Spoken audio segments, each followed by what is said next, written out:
తిరుమల శ్రీ వెంకటేశ్వర స్వామిని పలువురు ప్రముఖులు దర్శించుకుని మొక్కులు చెల్లించుకున్నారు. టాలీవుడ్ హీరో బెల్లంకొండ సాయి శ్రీనివాస్ తన సతీమణి కావ్యారెడ్డితో పాటు నిర్మాత మహేష్ చందుతో కలిసి తిరుమల వెంకటేశ్వర స్వామిని దర్శించుకున్నారు.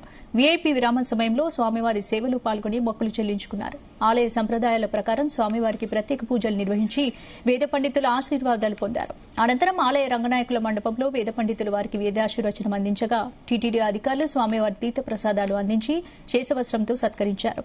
వారితో పాటు ప్రముఖ పారిశ్రామికవేత్త అంబికా కృష్ణ కూడా శ్రీవారిని దర్శించుకుని ప్రత్యేక పూజలు నిర్వహించారు. తెలంగాణ మాజీ మంత్రి ఇంద్రకరణ్ రెడ్డి కూడా కుటుంబ సభ్యులతో కలిసి శ్రీవారిని దర్శించుకుని మొక్కులు చెల్లించుకున్నారు. వెళ్ళాక మళ్ళీ స్వామివారిని వచ్చి దర్శించుకున్నాను అనుకున్నానండి. సో ఇప్పుడు వచ్చి మళ్ళీ స్వామివారిని దర్శనం చాలా ఆనందంగా ఉంది. చాలా అద్భుతమైన దర్శనం జరిగింది. మీ అందరికీ చాలా చాలా థ్యాంక్స్. ఇప్పుడు కొత్త సినిమా హైందవ అని చేస్తున్నామండి. గండికోటలో షూటింగ్ జరుగుతుంది. సో స్కెడ్యూల్ చాలా బాగా జరుగుతుంది. సినిమా అయిపోవచ్చింది. దివాళీ రిలీజ్ కూడా ప్లాన్ చేస్తాం.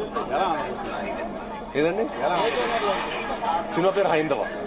మూవీ ఎలా ఉండబోతుంది? చాలా అద్భుతంగా ఉండిపోతుంది. టెంపుల్స్కు ఉన్న ప్రాముఖ్యత గురించి చెప్పబోతున్నాం. టెంపుల్స్కు ఉన్న ఇంపార్టెన్స్ ఏంటి. సో మా ప్రొడ్యూసర్ అందరం కలిసి వచ్చాం. సో మీ అందరి బ్లెస్సింగ్స్ తప్పకుండా ఆ సినిమాకు ఉండాలి. తిరుమల తిరుపతి దేవస్థానంలో ఈ రోజున దర్శన భాగ్యం కలిగింది. నాకు చాలా సంతోషం. ముఖ్యంగా ఎంతమంది జనం వచ్చినా కూడా ప్రశాంతంగా అందరికీ దర్శనం కల్పించేలాగా చేస్తున్నటువంటి చైర్మన్ గారు నాయుడు గారికి, ఇతర పెద్దలకి కూడా నేను ధన్యవాదాలు చెప్తున్నాను. చాలా కష్టం మెయింటైన్ చేయడం, చాలా మాటలు కాదు వ్యవహారం.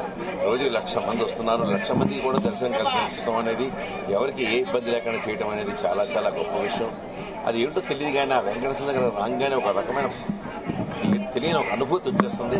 ఆ అనుభూతితో ఇక ఏంటో మనకేమి ప్రపంచం తెలియదు విధంగా చెప్పాలంటే. అంతేకాకుండా అక్కడ వేదం కానీ, వేద పట్టణాలు కానీ, నిత్య వేద పట్టణాల వల్ల ఆ యొక్క వెంకటేశ్వర స్వామికి చాలా అద్భుతమైనటువంటి వ్యవహారం జరుగుతోంది. నిత్య వేద పట్టణాలు, అలాగే స్వామివారి కైంకర్యాలు అన్నీ కూడా క్రమం తప్పకుండా క్రమమైన పద్ధతిలో చేస్తున్న మేనేజ్మెంట్ వారికి మనస్ఫూర్తిగా నేను ధన్యవాదాలు చెప్తూ